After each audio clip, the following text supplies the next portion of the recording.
Assalamualaikum warahmatullahi wabarakatuh. Selamat datang kembali di channel Kisah Warganet. Di kesempatan kali ini, saya akan membacakan sebuah cerita. Cerita ini berjudul Hotel Berhantu. Cerita ini ditulis oleh akun Twitter yang bernama @bayubiru. Bagi teman-teman yang mau membaca secara langsung ceritanya, seperti biasa, link sudah saya sediakan di kolom deskripsi. Dan sebelum masuk ke ceritanya, jangan lupa untuk klik tombol like, subscribe, dan jangan lupa untuk nyalakan lonceng notifikasinya, agar kalian tidak ketinggalan cerita terbaru dari channel ini.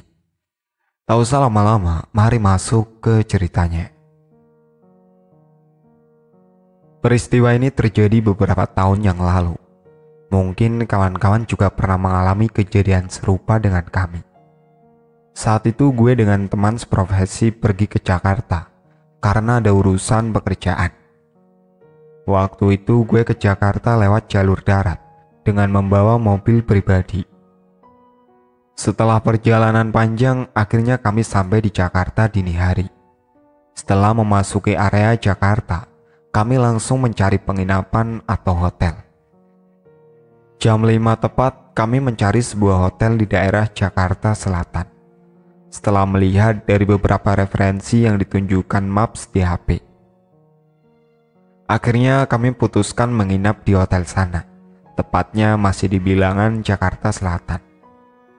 Dikarenakan acaranya bisnis kami nanti di sekitaran daerah ini juga. Maksud kami biar tidak jauh-jauh dari lokasi utama bisnis. Setelah terlihat hotelnya dari dekat, mobil gue masuk di parkiran. Gue dan Andra dengan cepat menuju resepsionis dan langsung check-in. Ternyata setelah check-in, gue dapat kamar di lantai 2. Tapi hal itu tidak masalah buat kami. Lagian juga kami cuma booking 2 malam saja di hotel. Sesampainya di kamar, tempat itu yang kuingat ada 2 jendela keluar. Tapi di luar jendela yang terlihat hanya ruang kosong, tertutup tembok. Jadi pemandangannya gelap di siang hari maupun malam hari. Ruangan itu ada 2 kursi kayu dan 1 meja. Sedangkan di samping kanan kirinya terdapat meja kecil beserta lampunya. Setelah itu kami memasukkan barang-barang ke kamar. Tak lupa kami sekalian mandi dan persiapan untuk acara jam 10 pagi. Sekitar jam 8 pagi kami sarapan dulu di kafe hotel. Dan jam 9 kami berangkat ke tempat yang sudah ditentukan oleh semua rekan bisnis kami. Saat itu gue cuma berdua dengan kawan, sebut saja dia bernama Andra, dan gue Randi. Acara dimulai dari jam 10 pagi sampai jam 7 malam. Setelah acara selesai, gue dan Andra langsung balik pulang ke hotel tempat kami menginap. Setelah sampai kamar, gue memutuskan untuk mandi dahulu, sedangkan Andra belakangan. Saat kami sudah selesai mandi dan bersih-bersih, tujuan gue adalah bersantai di cafe lobby hotel untuk menikmati suasana dan minuman yang khas cafe hotel. Saat gue melihat jam yang berada di HP, waktu sudah menunjukkan jam 11 malam. Mata gue merasa sudah mengantuk berat karena capek. Dari kemarin belum istirahat maksimal. "Dra, gue tinggal tidur dulu ya ke kamar," kata gue sambil menguap. "Ya udah, tidur sono duluan. Gue masih pengen ngopiran," jawabnya sambil tangannya pegang HP dan masih main Mobile Legends. "Lo kan udah bawa kuncinya kan?" tanya gue. "Belum, Ran," jawabnya cuek karena fokus sama game. "Ya udah, kamar gak gue kunci sekalian. Kalau lu masuk, biar enak boy," kata gue. Setelah itu gue pergi meninggalkan kafe dan pergi sendirian ke kamar untuk tidur. Saat gue tidur memang benar-benar kamar gue tak terkunci sama sekali. Gue berpikir daripada pas gue tidur digedor, bikin gak nyaman orang tidur. Setelah itu gue langsung ambil posisi untuk langsung tidur di bed yang berisi 2 orang. Gue posisinya tidur miring ke samping kanan dan berselimut putih tebal as hotel. Lampu gue setting remang-remang, dan AC-nya gue pilih yang paling dingin. Setelah gue sudah tertidur agak lama, tiba-tiba samar-samar terdengar suara dengkuran dari samping gue. Gue kira itu si Andra, karena posisi gue tidur kan udah miring samping kanan, jadi malas untuk balik badan. Gue pikir malam itu yang sedang mendengkur ialah Andra. Saat suara itu lama-kelamaan buat gue udah tak nyaman. "Dra, kecilin dikit dong suara lu," perintah gue pelan yang masih tidur menyamping kanan. Setelah gue ngomong berulang kali, dengkurannya mulai berkurang secara perlahan. Tapi setelah beberapa menit kemudian, dengkurannya mengeras lagi. Memang setahu gue di rumah kebiasaannya Andra, kalau tidur dia pasti mendengkur. Waktu ocehan gue gak didengar, dengan kesal akhirnya gue tutup telinga gue sama bantal daripada kagak bisa tidur. Setelah menutup dengan bantal, gue melanjutkan tidur. Meski suaranya masih terdengar pelan, tapi syukur gue akhirnya bisa tidur dengan lelap. Jam dinding terus berputar dan berjalan sampai pagi. Gue bangun kira-kira jam 5 pagi. Gue waktu itu masih posisi miring ke kanan, cuma mata gue yang bangun dan melirik jam di HP saja. Gue lihat Andra pakai boxer dan kaos berjalan ke kamar mandi di samping kanan gue. "Mandinya cepetan, Andra," kata gue yang masih tiduran miring ke kanan. Soalnya gue baru inget ternyata celana pendek gue basah. Ternyata semalam gue lagi mimpi indah. Gue ngerasa tumben si Andra kagak jawab, cuma ngelonyor saja masuk ke kamar mandi. Biasanya tuh anak paling suka ngebacot kagak jelas kalau disuruh cepet-cepet. Setelah dia menutup pintu kamar mandi, selama beberapa menit ia masuk, tapi tidak ada suara apapun dari kamar mandi. Tiba-tiba ada suara pintu kamar luar. "Bangun, bangun Ran," suara Andra dari luar kamar. Waktu itu gue bingung dong, lah terus siapa juga yang habis lewat depan gue barusan. "Kagak dikunci dodol kamarnya," jawab gue dari ranjang tempat tidur. Setelah pintu belum terbuka, gue langsung bangun, penasaran, dan ingin memastikan siapa di luar kamar ini. Gue berjalan ke arah pintu dan membukanya secara perlahan. Gue lihat dari sedikit pintu yang terbuka. Bener, ini memang Andra. Akhirnya gue buka penuh pintu kamarnya. Ngapain lu intip-intip Ran? Kayak lihat artis saja," kata Andra dari depan pintu. "Intip pala lu botak," jawab gue. Terus gue buka pintu kamar mandi yang berada di sebelah gue. Dan ternyata kosong, gak ada orang. Akhirnya gue kembali ke tempat tidur dengan perasaan penasaran. "Lu dari mana boy?" tanya gue yang sudah kembali rebahan di tempat tidur. "Dari parkiran mobil depan Mas Randi," jawabnya sambil ngeloyor, jalan ke almari pakaian. "Jadi lu tadi malam tidur di mobil?" tanya gue lagi. "Iya iyalah, setan. Emang dari semalam gue mau kemana?" jawabnya sambil mengambil baju dari tasnya. "Kirain dugem boy. Lah kuncinya kamar kemarin kan lu bawa juga kan? Ngapain kagak tidur di sini?" tanya gue lagi yang kepo. "Suka-suka dong, kepo amat ah lu," jawabnya cuek. "Ya cuma nanya doang, sensi amat lu Ndra," kata gue jengkel yang sudah berada di belakangnya melihat isi almari, karena khawatir barang gue bakal dipakai si Andra. "Ya udah, gue mau mandi dulu Ran, minggir. Kayak mau mulu deket-deket gue," katanya sinis, serta jalan menuju kamar mandi. "Sialan lu Ndra," jawab lirik gue. Dengan cepat dia masuk kamar mandi. Tapi yang gue lihat ini adalah Andra yang kedua masuk ke dalam kamar mandi pagi ini. Sialan, gue pagi-pagi ini masih mimpi apa beneran ya? Gue pikir pagi itu hanya halusinasi gue saja karena kecapean dari kemarin. Kondisi gue habis mimpi indah juga kan. Sambil nunggu Andra, gue kembali ke kursi kayu di kamar. Gue yang masih bengong sambil mengingat-ingat kejadian barusan dan mulai menikmati rokok, serta mulai nyalain TV dari kursi kayu. Waktu gue duduk-duduk sendiri di kamar, tangan gue menampar kedua pipi dengan keras. Ternyata gue sekarang gak mimpi, boy. Gue berusaha untuk tenang dan berpikir positif pagi itu. Mungkin tadi halusinasi saja dalam hati gue. Setelah Andra keluar dari kamar mandi, gue langsung masuk kamar mandi tanpa peduli ocehan Andra lagi. Beberapa saat setelah gue selesai mandi besar dan bersiap-siap untuk acara terakhir bisnis kami. Pagi setelah sarapan di depan hotel, sekitar jam 9, kami berangkat seperti kemarin ke tempat acara di hari yang terakhir.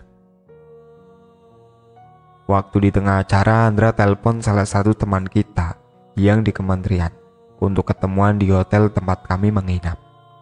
Andra mengajak teman-teman ketemu sekitar jam 9 malam, karena malam ini adalah malam yang terakhir kami di Jakarta. Sekalian melepas kangen dengan teman-teman lama. Setelah acara kami selesai, gue dan Andra langsung kembali ke hotel sekitar jam 7 malam. Setelah sampai di hotel, kami giliran untuk mandi dan bersiap-siap ke kafe hotel. Karena kami janjian di kafe, sekalian kami makan malam dulu sebelum kawan-kawan ini datang. Setelah makan malam, kami menunggu di meja yang berisi 4 orang, ditemani minuman ringan dan cemilan. Beberapa saat kemudian, sekitar jam 9 lebih, datanglah teman kami. Yang satu berambut cepak kulit hitam, sebut saja dia namanya Bang Tony, yang bekerja di kementerian. Sedangkan satunya lagi, Irfan, orangnya gemuk, berambut agak gondrong, berkulit sawo matang. Saat itu mereka berdiri berdua celingak-celinguk di depan resepsionis. Bang, sini, panggil Andra sambil berdiri dan tangannya melambai ke arah mereka berdua dari tempat duduk kami. Ya, di situ rupanya kalian, jawab Tommy dari jauh yang mulai berjalan ke arah tempat duduk kami. Setelah kami di tempat duduk saling berhadapan, gue pesenin minuman dulu. Setelah itu kami ngobrol kesana kemari bahas masa lalu kita yang gak jelas dan konyol. Di tengah-tengah obrolan sempat Bang Tommy nyeletuk. Kalian gak salah nginep di hotel ini? Tanyanya dengan nada datar. Emang kenapa bang? Jawab gue. Gak apa-apa sih, nikmati aja, katanya penuh misteri. Saat itu gue asli gak tahu apa-apa tentang histori hotel ini. Dan malam itu gue anggap pertanyaan Bang Tommy hanya ucapan biasa saja.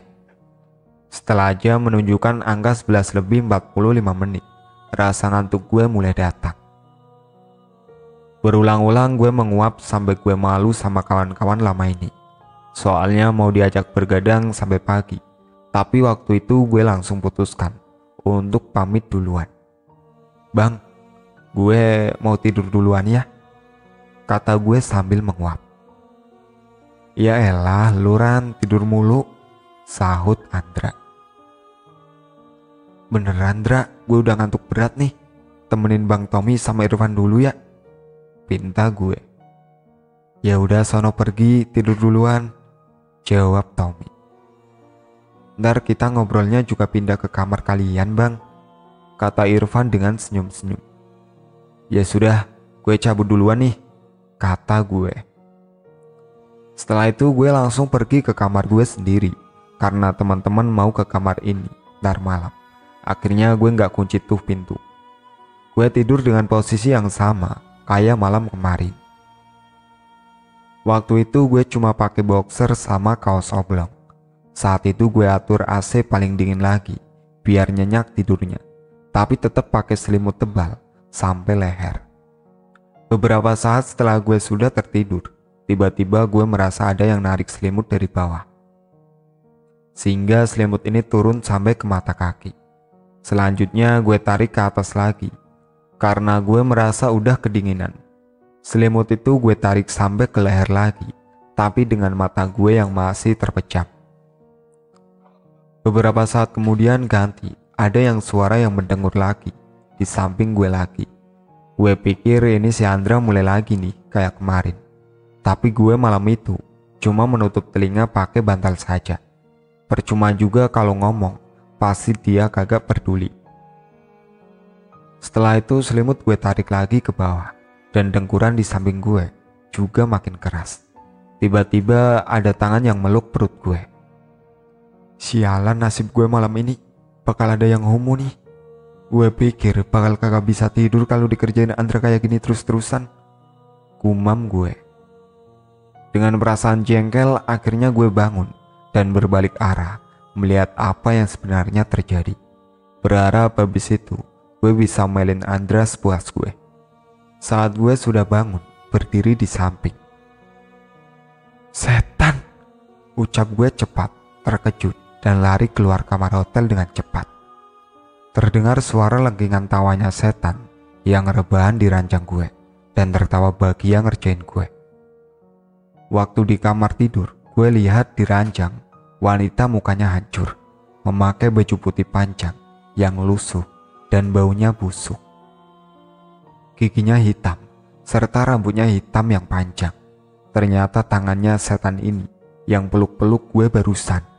Mungkin dengkurannya setan ini di samping gue sejak kemarin.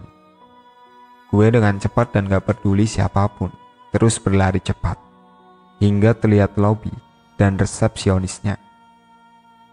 Setelah sampai di depan resepsionis, gue gak bisa ngomong, seperti mulut gue terkunci, dan gue sedikit melirik jam bundar di belakang resepsionis. Waktu itu menunjukkan jam 2 lebih 30 menit dini hari. Setelah itu gue langsung jalan ke depan. Ternyata gue lihat kawan-kawan gue bertiga masih tetap duduk di tempat yang sama. Gue berjalan sampai depan di kafe hotel. Dari dekat gue lihat mereka masih asing ngobrol dan bercanda.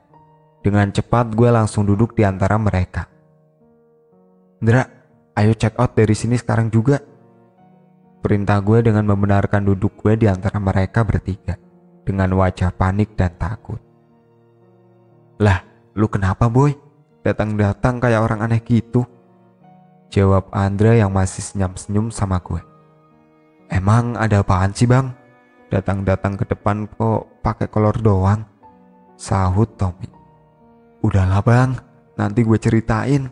Sekarang abang bantu gue cari tempat lain yang aman, jawab gue yang masih ketakutan. Ayo cepet Ndra, gue gak main-main nih. Perintah gue mulai keras dan serius, serta mata gue yang melotot ke arah Andra.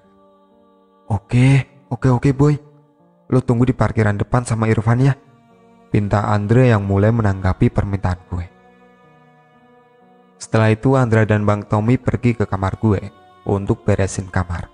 Mereka membawa semua barang di kamar gue dan dibawa ke meja resepsionis. Mereka mengurus check out malam itu juga.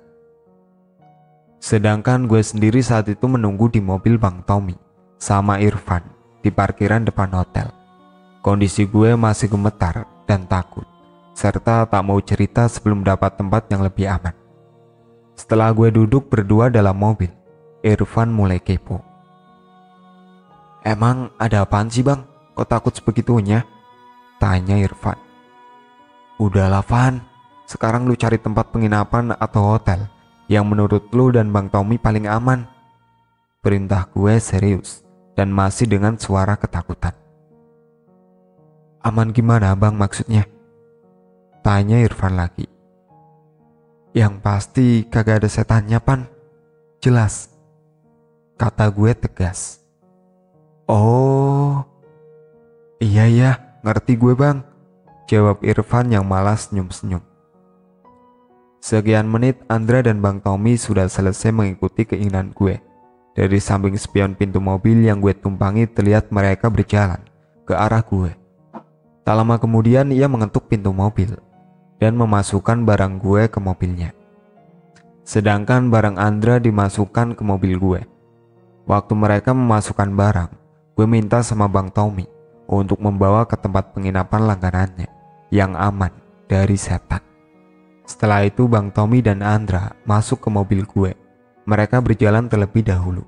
sedangkan gue dan Irfan mengikuti dari belakang memakai mobil Bang Tommy.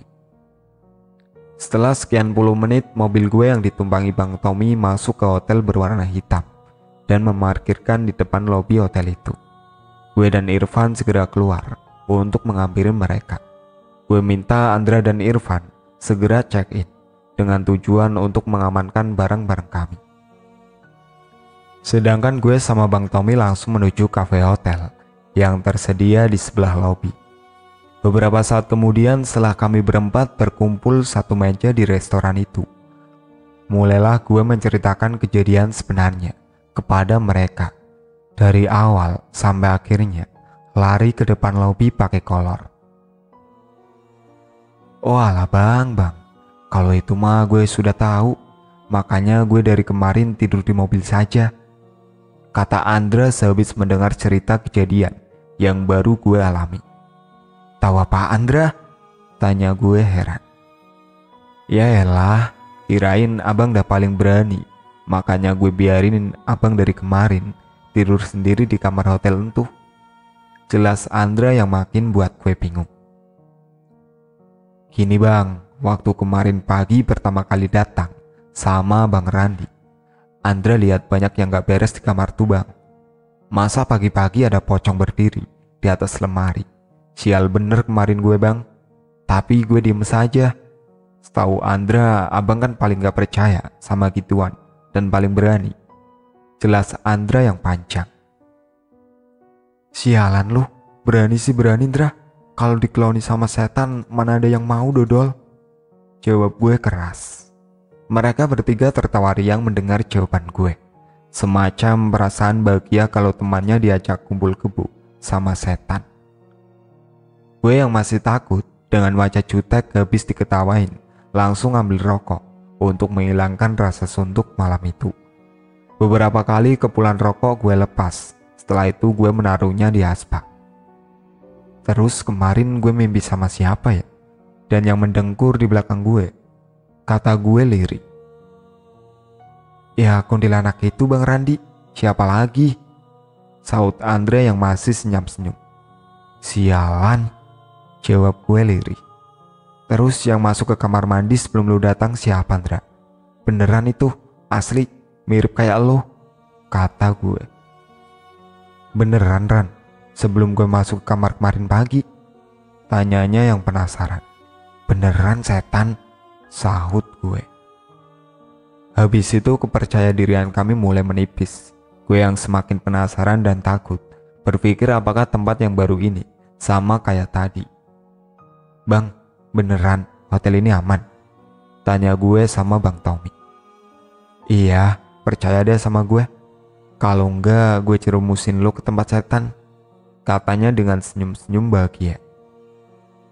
Beneran nih bang? Tanya gue lagi, yang miskin kepercayaan sama mereka. Beneran bang, gue jamin bang, saut Irfan. Jadi gini bang, gue jelasin dulu, kata Bang Tommy. Pertama waktu gue datang ke hotel kalian tadi, sebenarnya gue mau ngomong, tapi kagak enak juga. Nanti kayaknya gue malah dikira nakut-nakutin kalian. Jelasnya Bang Tommy. Iya nggak gitu bang, sahut gue. Dengerin sebentar nih, gue juga punya pengalaman buruk di situ. Tahun kemarin kalau gak salah, waktu kita habis acara tuh, kita kan rombongan sama Irfan juga kan. Seingat gue ada 30 orang rombongan yang kita bawa. Malam itu kita semua langsung check-in di hotel itu. Persis kejadiannya kayak kalian. Tuh Irfan korbannya juga. Jelas Bang Tommy sambil memberikan kesempatan Irfan bercerita. Iya bang, waktu itu kan Irfan habis video call nih sama istri di kampung. Terus istri minta gue foto selfie gitu di lobi hotel. Ya namanya orang kampung bang, pengen saja tahu suaminya di mana. Setelah itu gue foto selfie dah, dan gue kirim ke HP-nya istri di rumah. Setelah gue kirim, selang beberapa menit gue ditelepon lagi sama istri. Gue waktu itu bingung bang, mau apaan juga. Udah pamitan tidur malah telepon lagi. Akhirnya gue angkat lah. Waktu angkat telepon, istri gue langsung marah-marah bang. Ya, lu foto sama siapa? Lu bawa cewek ya ke hotel? Kata istri gue bang. Lah kan gue juga bingung sama cewek mana mah. Ini saja sama Bang Tommy dan rombongan bapak-bapak. Terus istri bilang gini bang, coba lihat fotonya yang barusan ayah kirim ke mama. Hah? Kata gue bang. Langsung gue cek kembali tuh foto di HP gue. Setelah gue perhatikan pelan-pelan dan seksama, ternyata bener bang, ada cewek berambut panjang, berwajah pucat, berbaju putih panjang ikut ke foto di belakang gue bang. Padahal gue waktu itu sendirian bang, di depan resepsionis waktu selfie. Gila tuh bang, serem amat, celetuk Andra. Terus gimana bang? Tanya gue lagi. Ya gue jelasin dong baik-baik ke istri di rumah. Terus HP gue kasihkan ke Bang Tommy dan diberikan penjelasan sama Bang Tommy. Kebetulan waktu itu Bang Tommy lagi duduk-duduk di kafe bang. Jelas Irfan. Gini-gini bang, gue gak pernah main perempuan meski di hotel sendirian. Gue kan dari dulu setia sama istri kan Bang Tommy. Katanya Irfan dengan memandang Tommy. Lagian kasihan juga sama anak istri di rumah bang, ujar Irfan. Setelah itu suasana kami berempat menjadi agak tegang dan saling berpandangan penuh penasaran. Tahu bang, habis itu apa yang terjadi? Jelas Bang Tommy. Enggak bang, gimana kelanjutannya? Tanya gue. Gini Ran, habis gue ngasih penjelasan ke istri Irfan, kami tetap di depan hotel. Karena gue sendiri sudah gak nyaman di hotel itu. Beneran, selang beberapa jam, mereka yang sudah tidur di kamar satu persatu ke depan menemuin abang. Mulai dari kamar yang pertama mereka tidur berdua, tapi tiba-tiba selimutnya ditarik ke bawah. Yang kedua saat mereka tidur ada yang merasa dipeluk wanita, tapi saat bangun ternyata gak ada siapa-siapa. Ada yang melihat pocong di atas meja mereka, tapi tiba-tiba menghilang. Ada yang kamarnya bau busuk dan amis. Rata-rata mereka mendengar dan merasakan setan di sana. Saat itu abang langsung putuskan untuk check out semua malam itu. Sempat ramai juga bang malam itu. Bayangkan saja, 30 orang bang semalam harus pindah. Kita terpaksa bolak-balik jemput kawan-kawan dari tempat itu. Mereka juga ada yang pakai ojek online karena sudah ketakutan di hotel itu. Makanya bang, tadi gue di kafe saja dan berpikir kalian udah tahu dan berani tidur di situ. Makanya abang diam saja. Jelas Bang Tommy yang panjang. Setelah penjelasan itu, gue dan Andra langsung ke kamar untuk istirahat. Sedangkan Bang Tommy dan Irfan langsung kembali pulang ke rumahnya masing-masing. Malam itu gue berharap sesuai rekom Bang Tommy, hotel yang ini benar-benar aman dan kagak ada setan yang ganggu lagi. Alhamdulillah kita bisa tidur dengan tenang di hotel terakhir, tanpa ada yang ganjil lagi. Siangnya gue pulang kembali ke kota asal dengan Andra. Setelah kejadian itu kalau gue mau nginep lagi, pasti pilih-pilih tempat dan rekom dari kawan-kawan, karena agak trauma kejadian yang pernah gue alami. Itulah akhir cerita Hotel Berhantu yang ditulis oleh @bayubiru. Sekian dari saya. Wassalamualaikum warahmatullahi wabarakatuh.